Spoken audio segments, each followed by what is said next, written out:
Good morning, my gorgeous friends. My word of today is narrative. It's a bit wet. And I'm just in this beautiful, beautiful forest of bluebells. As you can see, it's fabulous. And I'm thinking about psychologist Dan McAdams and his work on narrative therapy and the stories that we tell ourselves, the narratives that we tell ourselves.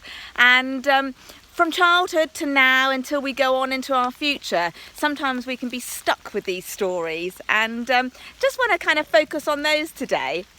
So sometimes as a child we have caregivers that tell us that we're absolutely wonderful and we can achieve anything and we're beautiful and we're strong, and sometimes we don't. Sometimes we have caregivers that say that we're never going to amount to anything, that we're ugly, that we're useless, that we're stupid, and that narrative can go on throughout our lives, and that can go on into our relationships and our friendships. I remember a lovely guy that I saw a few years ago. He was about 25 and he just couldn't get a girlfriend, and we explored a little bit further to what his narrative was and to what his story was, and he thought that he smelt. And that was his narrative. So every time he got close to somebody, he thought maybe his breath smelled or he had body odour. And of course, me being me, get up nice and close and have a good old sniff, and he absolutely smelt gorgeous. He was gorgeous, but somebody in his past had said something, perhaps after PE or a throwaway comment, but it had stuck.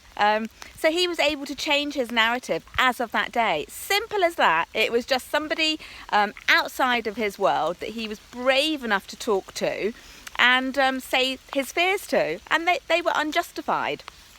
So sometimes we have these narratives in our head that need to come out because they may be distorted thinking, they may not be true. Obviously, if that guy had smelt, then I would have been honest and I would have said, and then we could have looked at that further. So when you're telling your fears to people, tell them to somebody that is perhaps that you can trust and that is not going to bring it up again. So maybe that's why therapy is so good, because we're unbiased, we're not interested in any benefits from keeping that person down or indeed lifting them up, whatever the case may be. So what's your narrative? What's your stories that you tell yourself? Maybe look at them. This is a really good time to look at them, whether you're working really hard and you're thinking that you're not doing enough or you're not giving enough. Maybe you need to look at that narrative, where that's come from. Maybe it's time to rest. Maybe it's time to say, I need a little bit a break, or can somebody else take over? Or if you're at home and your narrative is, I've got no friends and nobody likes me. Well, maybe check that out with somebody. Maybe be brave enough to pick up that phone and say, hi. Message me, send me a message, say hi to me. I'm pretty honest. And so that's my thoughts today. And if you are struggling with low self-esteem and a narrative that's not working for you, then maybe look at self-compassion. Christine Neff is a psychologist that looks at being really kind to ourselves, and she's releasing a free kind of podcast or a free course in May, so it might be worth looking at her and looking at some of her work that she does around self-compassion. But be kind to yourself, guys. Look at your narrative.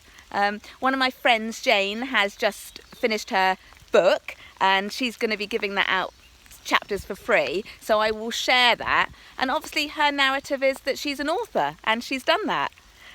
Some of our narratives say that we're fit, and some of them say that we're not fit. So maybe look at that narrative if you want to have a little bit of exercise, and sometimes you can't. And listen to that narrative. If you're saying that you need a rest but you think you can't, maybe check out where those words have come from. So that's my little thoughts for today in this gorgeous place. My narrative is that it's wet, my feet are soaking, but it's beautiful, and so are you guys. Lots of love. Bye.